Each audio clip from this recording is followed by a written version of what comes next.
보통 배가 산으로 간다 그러면 뭔가 일이 틀어진 걸 말합니다. 그러나 미군이 한국에 배치할 사드가 산으로 간다는데 과연 이게 나쁜 것만 아닌 것 같은데요. 어떤 이야기가 있는지 점검해 보겠습니다. 자, 김정은의 생모죠. 고영희의 묘 사진이 공개됐습니다. 어제 KBS가 처음으로 보도했는데 그 초호화로운 그 묘의 모습 그러나 아무도 모른다는데 그게 왜 그런 건지 이런 부조화는 어디서 나오는 건지 하나씩 점검해 보겠습니다. 먼저 미군 사드 얘기 좀 나눠보겠습니다. 자, 여기 이정훈 편집위원. 자, 이제 평지가 아니라 산으로 간다. 다 이유가 있는 거죠? 네. 저기 사드는 레이더하고 이렇게 탄으로 구성되는데요. 네. 산으로 가는 거는 레이더가 산으로 가는 게 맞습니다. 네. 높은 데서 봐야 잘 보이니까. 그러나 탄 자체는 꼭 높은 데로 안 가도 됩니다. 저거는 지금 화면에 나오는 건 발사탄이고요. 네. 저거와 연동되는 레이더는 잘 보이게 산으로 가야 됩니다. 그러니까 사드는 네. 고도 40km부터 150km까지를 목표로 하기 때문에 네.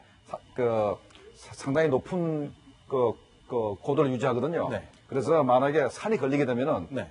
맞출 수가 없습니다. 네. 그래서 산 꼭대기로 올라가는 게 맞죠.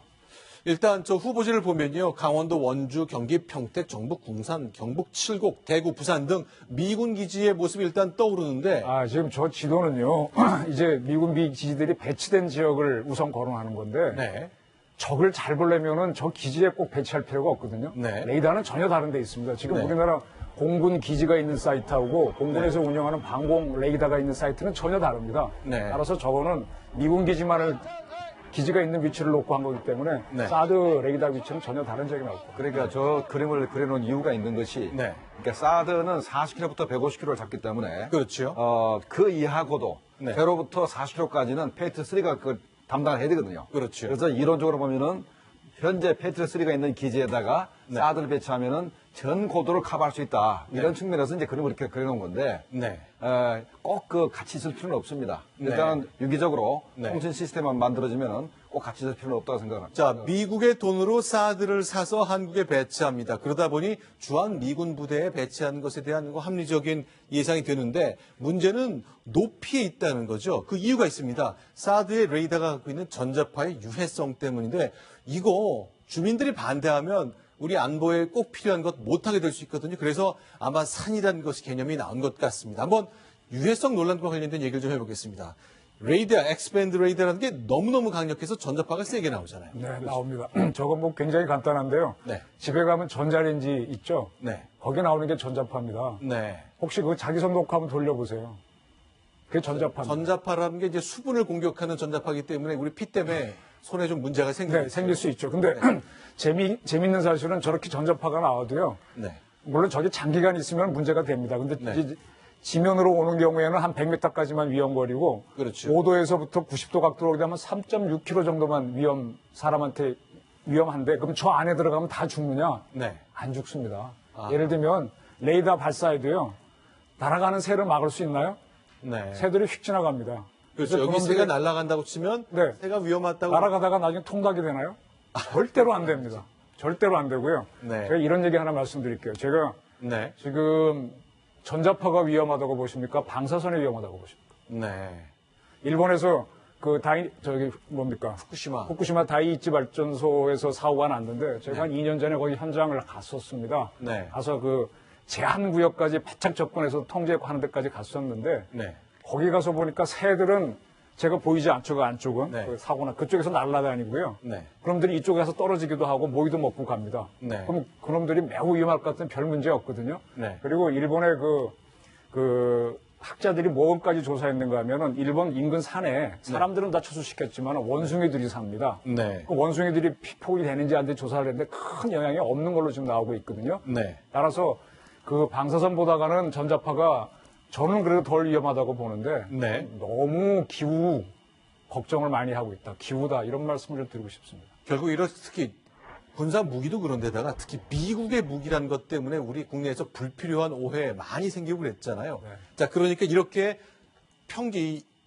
5도 각도부터 90도 산까지 전자파가 나가는데 이게 만약에 산 꼭대기나 이런 데 있다면 우리 주민들이 거주하는 지역하고는 전혀 상관이 없게 되기 때문에 논란을 좀 원천적으로 차단할 수 있기 때문에 이 가급적 높은 곳에 그래서 산 속으로 들어간다 또는 산 위쪽으로 올라갈 가능성에 대한 논의가 시작되고 있습니다. 아직 결정된 건 아닙니다만 어떻게든 논란을 좀 최소화하기 위한 고육책으로 좀 보입니다. 더 원칙적인 건 북한을 잘 보기 위해서입니다.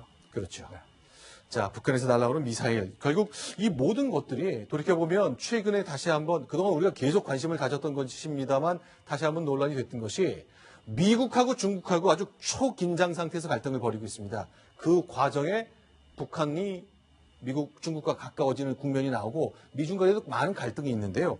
최근에 있었던 거 보니까 참 여러 가지 논란이 있습니다. 자, 미중 간에 이번에 논란이 있었던 것 중에 이번에 싱가포르에서는 국방장관들이 모여서 하는 이른바 샹그리라 대화라는 게 있는데 미중 간의 갈등이 뭐 보통 일이 아닌 것 같네요. 자, 중국은 일단 이 사드에서 반대 입장을 냈는데 우리 국방장관도 싱가포르에서 중국의 국방장관을 만났잖아요. 중국 반대 뭐 당연한 거라고 예상하시는 거겠죠? 네, 저 당연한, 저 중국의 논리를요. 네. 자, 이게 옛날에 핵전쟁 때, 냉전 시대 때 논리를 그대로 이해하면 되는데, 네. 미국과 소련이 대치하던 시절에 네. 서로 공격무기만 가졌습니다. 상대방을 초토할 수 있는 ICBM하고 SLBM만 가졌는데, 네. 그러다가 미국이 뭘 갖기 시작하면 ABM이라고 지금 얘기하는 사드나 패트리어트나 SM3처럼 적 미사일을 막는 미사일을 개발하기 시작합니다.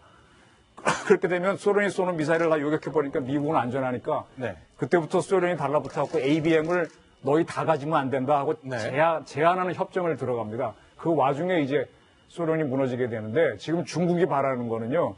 네. 미국은 지금 스스로가 MD를 구축해서 중국에서 한 제가 알기로는 200여 발의 ICBM 갖고 있는데 쏘면 거의 요격이 됩니다. 네. 근데 가장 가까이 있는 친미 국가인 한국의 사드나 그런 게 배치되면 한국도 난공불락이 되거든요. 네. 그러니까 쉽게 말하면 한국군이 쓰고 있는 화이바, 철모 벗어라. 네.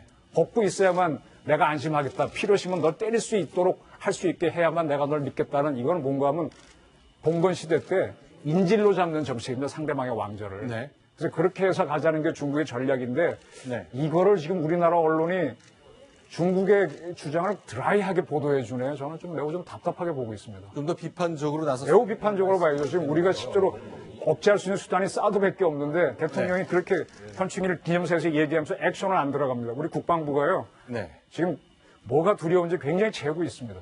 그러니까 사드 문제 관련해서 네. 미국 정부가 중국 정부한테 분명히 얘기를 했습니다. 네. 사드의 성능이 이 정도밖에 안 되니까 네. 당신 나라에 전혀 위협이 안 된다. 회의를 하자. 그리고 와서 봐라. 알겠는데 중국은 와서 보지도 않으면서 계속 이제 비난만 하고 있는 겁니다. 자, 지금 한미일 3국 국방장관 싱가포르에서 서로 손을 맞잡았습니다. 한민구 장관 그리고 미국과 일본의 국방장관 모습 보고 계십니다. 그런데 지금요, 자, 미국하고 중국이 계속 싸우고 있거든요. 이제 역시 그 영해와 영토를 넘어선 그 갈등의 그 가장 최전선에 있는 것이 남중국해, 북중국해라 할 수 있습니다. 자, 실제로 애슈턴 카터 국방장관, 자, 어떤 모습들이 있었는지 그 영상 저희가 짧게 모아봤습니다. China's actions in the South China Sea are isolating it. If these actions continue, China could end up erecting a great wall of self-isolation.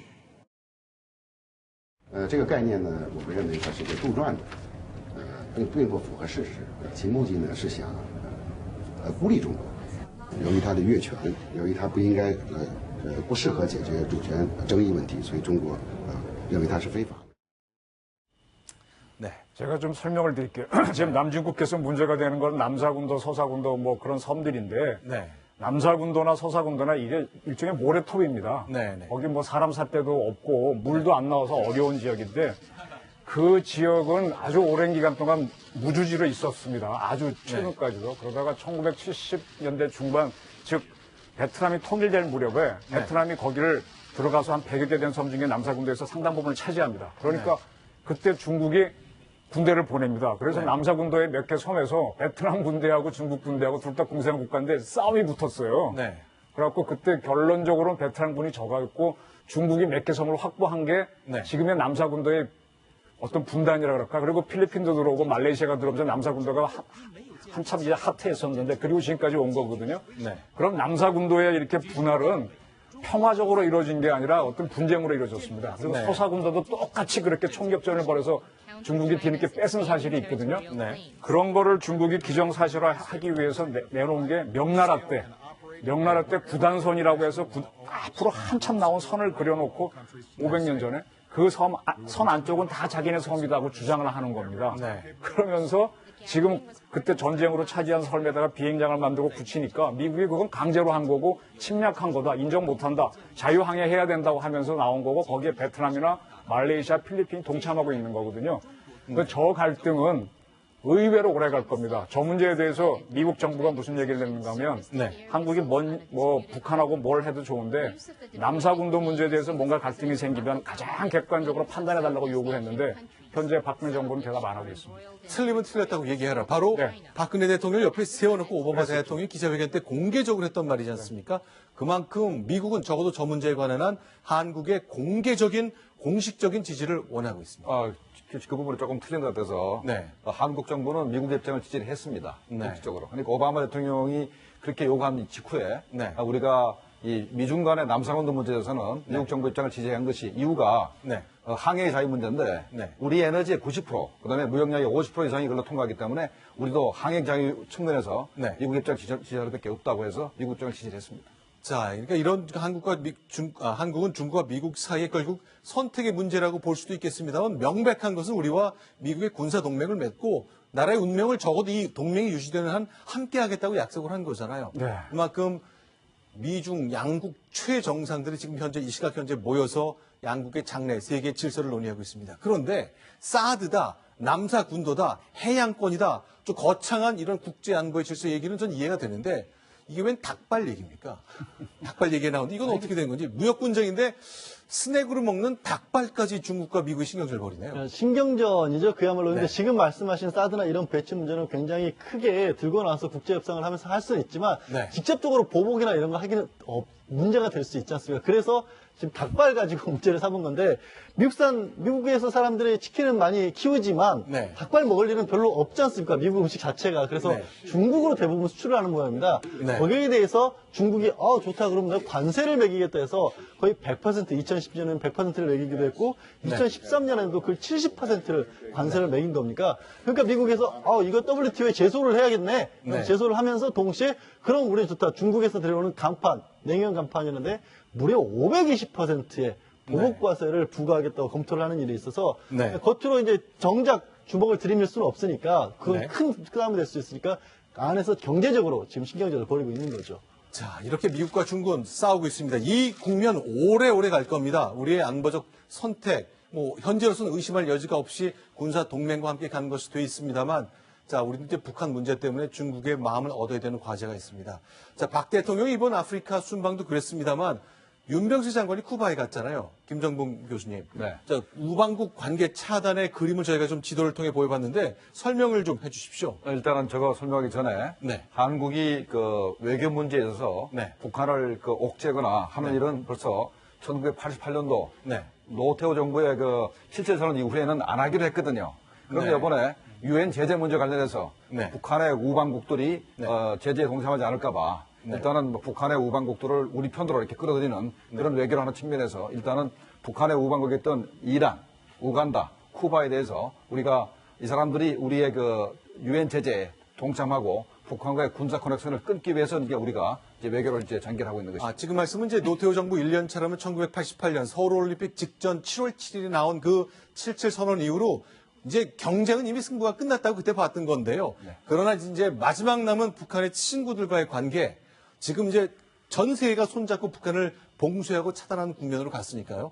자, 이런 이란, 우간다, 쿠바의 친구 관계가 있는데 많이 끊어간 거죠.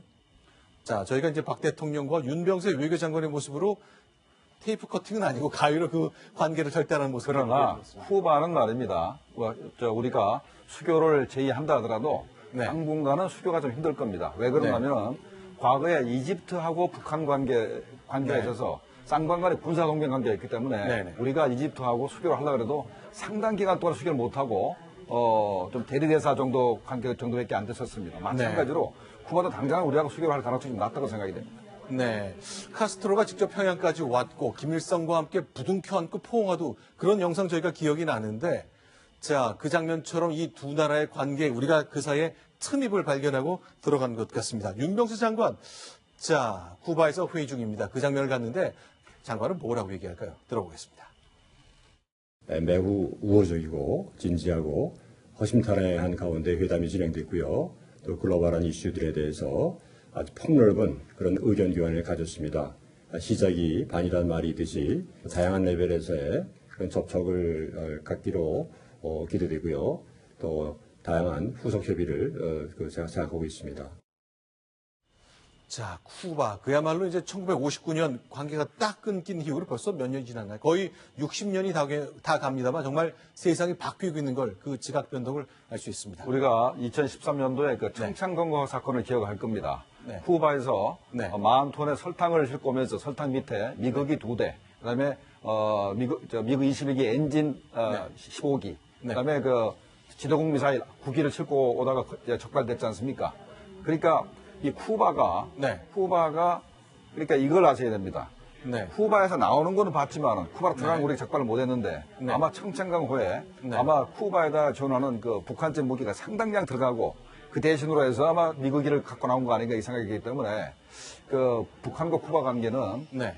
우리가 생각하는 것보다 상당히 긴밀하고 네. 군사적으로 우리가 이렇게 쉽게 끊기는 힘든 그런 국가라 생각이 됩니다. 저게 작년이죠. 오바마 대통령이 이제 끊었던 미국과 쿠바의 관계 재건을 위해서 하바나를 방문한 장면인데, 그렇죠. 설탕을 수출한 척 하면서 밑에 미국이를 깔았다.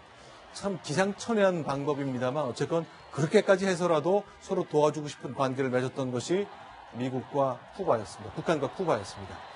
자, 어쨌건 우리도 이제 쿠바 아마추어 야구 선수들이 한국 프로 무대에 뛰는 것, 그런 걸 돕기 위해서 여러 가지 노력을 한다니까요. 자, 수교까지는 좀 멀었지만 한두 단계 진척이 있을 걸로 예상됩니다. 그렇게 세상은 빠르게 변화하고 있습니다. 그러나 김정은의 생각은 역시 역사의 흐름보다는 뭔가 그 안에서의 자기 자리 지키기에 좀 치중된 듯한 인상을 받고 있습니다. 양절 변호사. 사진 한 장 공개해 주시죠. 지금 뒤에 보이는 사진이 고영의 묘지랍니다. 영국 외교관이 촬영을 했고 김정은의 생묘의 묘지인데 좀 봉분이 있고 봉분 주위에 네. 거의 20m, 10m를 그 대리석으로 바닥을 장식을 했죠. 그렇네요. 주변에는 이제 산림을 조성을 했었고요. 근데 제가 풍수를 약간 배웠었는데요. 네. 저 풍수에 따르면 저 묘는 정말로 잘못된 묘입니다. 동양의 묘, 특히 한국의 묘는 네. 후손들의 번창을 기리는 의미에서 묘를 조성을 하는 거거든요. 네. 가장 중요한 게 땅이 숨을 쉴 수 있어야 된다는 겁니다. 지금 네. 어머님을 숨을 못 쉬게 막아놔 버린 겁니다. 저거는 여기가 잔디가 깔려 있어서 숨을 쉬어야 되는데. 그렇어요. 땅 전체가 땅을 써야 후손이 번창하는 데서 우리 조선왕릉 어느 능을 봐도 저렇게 대리석 깔아놓은 데 없습니다. 생각해 보십시오. 저거 자손들 목숨을 맞는 그런 묘소입니다. 김정은 위원장이 저희 뉴스탑10을 지금 만약에 보고 있다면 뭐 굉장히 기분 나쁘실지 모르겠습니다. 깜짝 놀라서 벌떡 일어서야 정상인 것 같은데요. 자, 어쨌건 이게 10m, 20m 크기에 저도 대리석 바닥을 깐 보통 깨끗한 잔디가 깔려 있어야 마땅한 것 같습니다만 그러지 않습니다. 여기 보면요. 이 동그라미 안에 희미하지만 불이 켜져 있잖아요. 대낮인데 조명을 환하게 켜놓고 있는 거죠. 그게 우상화의 그 아주 극을 달리는 거죠. 근데 잘못된 우상화를 하고 있다라고 다시 한번 말씀드릴 수 있습니다. 자, 고영희입니다. 이게 위치가 어디냐면요. 평양시 외곽이거든요. 네. 네. 그러니까 설명 좀 해주시죠. 대성산 그 주작공인데요. 네네. 김일성과 김정일이가 누워 있는 네. 금산 태양궁정부터 한 4km 정도 떨어져 있습니다. 네. 자, 그렇죠. 여기 이제 평양 시내에 김정일 시신이 안치된 태양궁전이 있고, 대성산의 주작공 기슭입니다. 여기가 뭐 풍수 전체로는 좀 좋겠습니다만 아까 말씀하신 대로 대리석 바닥이라는 건 굉장히 눈에 띄는데 이 묘역을 좀 봤으면 좋겠어요. 역시 친어머니 생모인 고영희입니다. 근데 북한에서는 공개를 잘 안 하잖아요. 제가 좀 공개를 좀 해드릴까요? 고영희의 정체를. 고영희의 정체. 네, 제가 한 몇 년 전에 네. 제주도에 제주고씨입니다. 제주고시. 제주고씨고 아버지는 서울경자의 모택에서는 고경택이고요. 저기 지금 나오는데 지금 화면에 지금 나오는데 복받은 네네, 이 가정이라고 써 있네요. 저게 조선화보에 북한 잡지에 나왔던 조선화보인데 그 왼쪽 사진. 네. 그 중에 저 제일 위에 있는 그 안경 쓴 분이 이 사람. 고경택입니다. 요 안경 낀 요 사람이 고경택 씨. 네. 저 책을 제가 있다는 소식을 듣고 저 사진도 제가 찍은 건데 네. 우리 도서관 어디가 국립도서관인가 뒤져갖고 찾았던 사진이 기억이 나는데요. 네네. 그 고경택 씨는 1913년생입니다. 1913년생. 김일성보다 한 살이 젊죠. 네. 그래서 물론 지금은 다 고인이고 그리고 1920년경에 29년에 16살 때 일본으로 밀항한 걸로 일본으로 그때 밀항이 아니죠. 한일 합방 시대니까는 일본으로 그냥 건너갔고 제주도 사람인데 네. 일본으로 건너갔고 16살 때 건너갔고 거기서 아마 오사카에서 시로다라고 하는 재봉소에서 일을 했던 걸로 알고 있습니다. 네네. 그래서 이제 첫 부인은 청주한 씨인데 그분하고 자식이 있고 그다음에 이맹인이라는 또 여자분을 만나 자식을 낳는데요. 네. 그 중에 한 사람이 고영희입니다. 아, 김정은의 생모 고형이의 친어머니 이름이 이시군요. 이맹인입니다. 이맹인. 만맹자에다가 어지린자를 알고 있는데 왜냐하면 그게 다 기록들이 있거든. 일본에도 있고 우리 쪽에도 있습니다. 근데 이 고영희 씨가 첫 이름이 고영희가 아닙니다. 그때는 외정 때니까 네. 일본 이름을 가졌습니다. 네. 그래서 고경택 저 양반이 뭐라고 창시를 했는가 하면 네. 고전, 높을 고자, 닭가다라고 했습니다. 닭가다. 높을 고자, 밭자자, 고전이라고 닭가다. 해가지고 일본 사람들은 왜 딸을 낳으면 계제비자를 많이 붙이거든요. 그렇죠. 그럼 그 히메라고 있습니다. 그래서 네. 첫 이름이 고영희의 이름이 닭가다 히메였습니다. 고영희의 이름은 닭가다 힘이었다. 그 다음에 광복이 되니까 그 항렬자가 고문자였던 모양이라서 고희훈으로 바꿉니다. 아하. 고희훈. 고희훈. 네, 그래서 저 고경택 씨가 일본에서 광복이 됐는데 돌아오지 않고 그냥 살았는데 네. 그리고 뭘 했는가 하면은 우리가 그때 살기 힘드니까 일본으로 밀항하는 사람들이 많았거든요. 그렇죠. 그 밀항을 도와주다가 일본 경찰에 걸렸던 모양이에요. 그래서 그게 문제가 돼서 한국으로 쫓겨 추방되는 위기에 처하니까 62년도에 그 유명한 만경봉호, 1호 만경봉호, 그걸 99차를 타고 넘어갑니다. 그래서 네. 한경남도 명강군에 사는데 네. 그때 넘어가니까 일본에서는 또 여자 이름 붙일 때 아들 자자 불어서 꼭 아낄 거 이렇게 많이 하잖아요. 근데 네. 그때쯤은 고영희의 이름이 고영자로 불렸던 것 같습니다. 고영자. 처음 저 북한 갔을 때는. 네네. 근데 그게 촌스럽다고 느꼈는지 고영희 다시 계집비차를 붙이는 거죠. 고영희가 됐고 네. 그래서 이제 그렇게 지냈는데 어쨌든 이 음악 무용 재질이 있어가지고 네. 73년도인가 이제 그 무용단에 들어가 활동할 때 이 무용단이 일본에 와서 공연을 하게 됩니다. 네. 그때 그 멤버 중에 하나인데 일본말이 가능했고 일본 출신이라는 것 때문에 일본 언론에서 곽강을 받았어요. 네. 그러니까 조선화보가 그 집을 찾아가서 취재했던 게 이제 북한 잡지에 실린 저 대목입니다. 1973년 4월 조선이군요. 입니다. 네. 그렇죠. 네. 그래서 그때 함경부터 명강군에 살고 있었고 저 때 아마 또 고경택이 다른 여자랑 또 살았던 것 같아요. 자, 그러면요. 김정은의 생모고 김정일의 부인이죠. 그 육성이 뭐 흔히 나와 있지는 않습니다. 저희가 육성을 구해봤는데요. 자, 김정은의 생모 고영희의 음성을 직접 듣겠습니다. 어느 날 장군님께서 저에게 말씀하셨습니다. 당신이 다른 사람들한테 말해봐라. 내가 얼마나 힘든 7년 세월을 보내왔는가. 그렇습니다. 그 누구도 할 수 없는 장군님이 어려운 7년 세월을 바로 저는 보아왔으며 장군님이 가장 어려웠던 그 시기를 언제나 장군님 곁에서 함께하여 왔음에 겪어왔습니다. 그다음에 네. 고난 행군 기간도 있고 한 그 7년 동안이 굉장히 힘들었는데 네. 자기가 옆에서 그 김정일을 잘 보필했다 이런 자랑을 하고 있는 겁니다. 자, 이제 기록 영화입니다. 그런데요. 이렇게 제1동포 출신이고 첫째, 그 다음에 일본 출신이고 북한에서 일본에 대한 감정이 별로 안 좋잖아요. 그런 것 때문에 김일성이 별로 며느리인 고영희를 좋아하지 않았다. 그래서 공개적으로 얘기하지 않았다. 그런 설명에 대해서는 맞는 겁니까? 네, 맞습니다. 일단은 북한에서는 네. 제1교포를 제포라 그러면서 네. 아주 비하하거든요. 네. 이렇게 자본주의 물이 들었기 때문에 네. 성분이 나쁘다 해서 최하층으로 이제 보고 있기 때문에 네. 고영희를 갖다가 이렇게 그 김일성한테 소개를 하기 거의 불가능했었습니다. 자, 그러면 이제 이렇게 호화롭게 묘지는 만들어 놨는데 저희가 뭐 100% 확신할 수는 없겠습니다만 북한 주민들은 여기에 참배하거나 그럴 일이 없다면서요. 왜냐하면 공개된 적도 없고 알려지지도 않았으니까. 그것도 맞는 겁니까? 그 지난번에 그 후지모토 겐지가 갔을 때는 네. 그 자기가 강요를 해서 욕을 네. 많이 해가지고 네. 후지모토 겐지가 이제 거기를 방문했는데 네. 일반 주민들은 거기를 방문했거나 하는 그 사례가 거의 없습니다. 그렇죠. 우리 북한 김씨 가계에 대해서 정확하게 알아야 되는데요. 네. 북한에 보게 되면 김정일의 어머니인 김정숙은 김정숙 군도 있고 김정숙 사범대학도 있습니다. 네. 근데 김정일의 친모가 강반석이죠. 네. 강반석 군이나 강반석 학교 들어보셨나요? 김정일님 있습니까? 없습니다. 왜 그런 것 같아요? 글쎄요. 그건 전 답을 잘 모르겠어요. 이거 정확하게 아셔야 되는데 김일성 아버지 누굽니까? 형직. 김형직 씨가 중국에서 지냅니다. 네. 외정기 때. 그래서 거기서 죽었을 때 죽고 난 다음에 강반석이 재가를 합니다. 아하. 중국인 경찰관한테로 알고 있습니다. 네. 그래서 그 덕에 김일성이가 그 길림의 유명한 좋은 중학교인 육문중학교로 가게 되는 거거든요. 그래서 강반석을 안 띄우고요. 네. 똑같이 고영이도 아까 말한 대로 항일 정선을 강조하는 게 김일성 가게 아닙니까? 근데 다카다 히메의 아들이다 그러면 저거 어떻게 하겠습니까? 다카다 히메의 아들이다.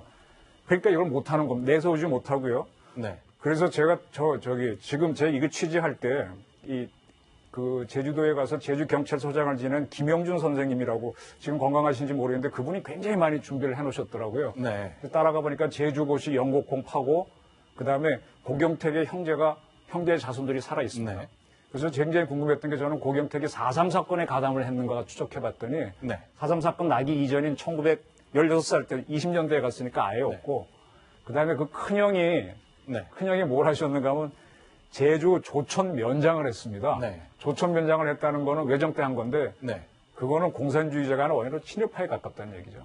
이 외정 때 일제시대 때 이제 면장을 했죠. 그 사실. 그래서 네. 저것이 지금 고영희 집안의 결정적인 약점입니다. 그다음에 그 장형의 딸은 나중에 또 경찰관하고 4.3 사건 난 무렵에 장차관하고 결혼을 하는데 저거 보게 되면은 고영희 집안은 원래 좌파가 아니다 이렇게 나옵니다. 네. 그래서 자기 어머니를 영화하기가 매우 어려운 구조입니다. 알겠습니다. 자, 결국 이렇게 영국 외교관들이 이제 찍은 촬영한 것을 외부에 서방에 공개하기 때문에 하나둘씩 북한의 베일이 벗겨지고 있는데 참으로 설명하기 어려운 이런 가족사 때문에 김정은의 생모가 아직 우상화 작업도 되지 않고 다양한 알 수 없는 그런 일들이 벌어지고 있습니다. 자, 이렇게 북한 평양 사정을 봤습니다만 결국 우리 현충일 맞아서 우리의 호국에 대한 의지도 다져야 되겠고 우리 장병들에 대한 힘도 많이 실어줘야 될 것 같은데 저희가 오늘 정지은 중위 26살인데요. 이 여성을 소개하고 싶습니다. 양지열 변호사 어떤 분입니까? 34단 기계화 보병대도 소대장으로 있는 그 여성인데요. 이 육군에서 지금은 전투원 자격 시험을 치르고 있습니다. 네. 육군의 최종의 전투원 자격 시대를 시행한 이후 최초로 우리뿐만 아니라 미국의 최종의 전투원 자격 시험을 둘 다 합격한 겁니다. 이거는 네. 미군에서도 최종의 전투원 자격을 얻은 여군이 없을 정도로 네. 굉장히 어려운 시험이고요. 지금 이제 그 화면에 보이는 정지은 중. 예, 정지훈 증인데 네. 매일 저런 식으로 행동을 해서 그 팔굽혀펴기나 윗몸 일으키기원 최소한 200개씩 네. 그것까지는 뭐 할 수 있다고 쳐도 네. 거의 산악지대 구보를 하루에 7km 이상씩을 빠짐없이 했다라고 합니다. 그래서 말씀드린 것처럼 최초로 한미 동시에 최정예 전투 자격을 얻은 거죠. 자, 그러면요. 최정예 전투원 자격을 얻는다는 것이 무엇인지를 잠시 후 알아보겠고요. 저렇게 강한 체력을 다지면서 소대장으로 병사들 이끄는 정중희의 모습, 육성은 어떨까요? 직접 들어보겠습니다. 일단 육체적으로 가장 힘들었던 것은 아무래도 20km 급속 행군이 아니었나 생각이 듭니다. 하지만 그것보다 더 힘들었던 거는 이제 EIB 평가 같은 경우는 합격하지 못하면 그 다음 평가에 참여할 수가 없기 때문에 더욱더 큰 어려웠던 거는 아무래도 제가 미군 EIB를 한국군으로 태극기를 달고 나갔기 때문에 그 어느 때보다 무겁게 느껴지는 그 태극기의 무게를 감당해야 한다는 점이었습니다. 근데 오히려 더 그 부담감 때문에 정말 잠을 줄여서라도 공부하고 노력했던 것 같습니다. 우선 세계 최강이라고 자부하는 미군들이 어떻게 훈련을 받고 있는지 그걸 보고 싶었습니다. 제가 직접 경험을 해보고 싶었고 그리고 이 과정을 통해서 제가 보고 느끼고 배운 것들을 제가 장차 지휘관이 되었을 때 그때 용사들을 교육하고 훈련시키고 제가 방법을 바꿔보고 그런데 활용을 하고 싶다는 생각을 했습니다. 안 힘들었다고 하면은 거짓말일 겁니다. 하지만은 저는 여군으로서 최정예 전투원, 미군 EIB에 참가한 것이 아니라 한 명의 전투원, 군인으로서 참가했기 때문에 그 정도의 어려움은 당연히 이겨내야 된다고 생각합니다. 자, 저희가 이제 평균적으로 갖고 있는 대한민국의 이 시대 26살 여성의 모습하고는 정반대 모습일 수 있습니다. 근데 너무 든든하네요. 굉장히 씩씩하네요. 네. 굉장히 씩씩하고 G.I. 제인을 떠오르게 하는데 네. 우리 지중이라 그랬나요? 정지은 중이 학군 출신이더라고요. 네. ROTC로 임관을 했고 지금 딱 보면서 저 친구 특전사 707 특임대로 가가지고 여군 중대장 해야 되겠구나 생각이 드는데 네. 지금 저 훈련은 보병만 참가하는 운동입니다. 네. 보병 용사를 키우는 거고 우리 육군에서는 그 부사관학교에서 저걸 선발 시험을 했었고 미군에서는 한국에 있는 미 이사단이 한 겁니다. 그래서 유일하게 한미 통틀어서 이제 두 개 다 통과를 했는데 네. 저 정도 체력과 저 정도 담이 있다면 한번 네. 707 그 특임대 여군 중대장 해도 무난할 것 같습니다.